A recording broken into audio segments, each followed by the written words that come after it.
As we begin to experience realms of awareness other than that of our current primary body, life, mind complex, we can begin to appreciate that there are further, higher states of conscious awareness that can be experienced, and which have powers of insight and ways of working that are far different than the normal processing of linear thought that represents our mental consciousness.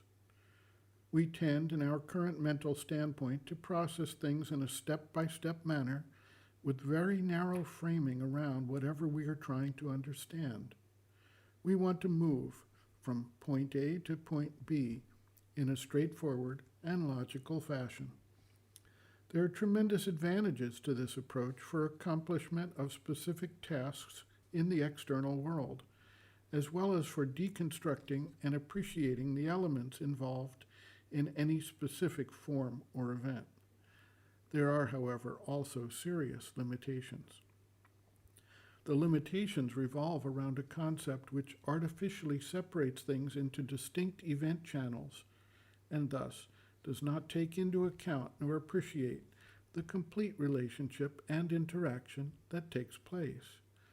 We thus gain a very detailed but narrowed view of our existence, its significance, and our lines of action.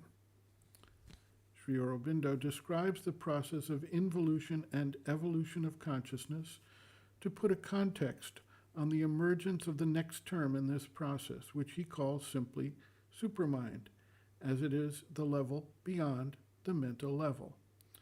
As with each preceding term of the manifestation of levels of consciousness, it must be involved in matter in order to be able to evolve out of matter. And to the extent that it manifests here within the framework of nature, it will have its native action modified by the limitations of the earlier terms through which it works, until it can be fully manifested and thereby change the substance of the body, life, and mind to conform to its native power of action. Sri Aurobindo observes, quote, "Supermind is the grade of existence beyond mind, life, and matter, and, as mind, life, and matter have manifested on the earth, so too must supermind in the inevitable course of things manifest in this world of matter.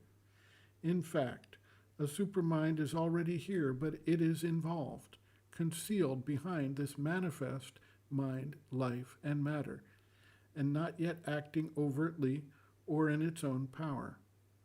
If it acts, it is through these inferior powers and modified by their characters, and so not yet recognizable.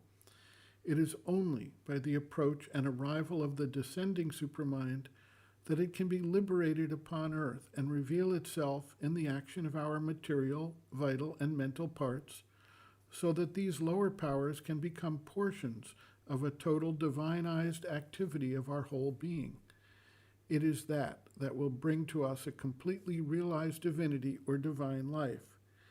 It is indeed so that life and mind involved in matter have realized themselves here, for only what is involved can evolve. Otherwise, there could be no emergence." End quote. Reference, Sri Aurobindo and the Mother, The Hidden Forces of Life, Chapter 6, Hidden Worlds and Evolutionary Forces, pages 149 to 150.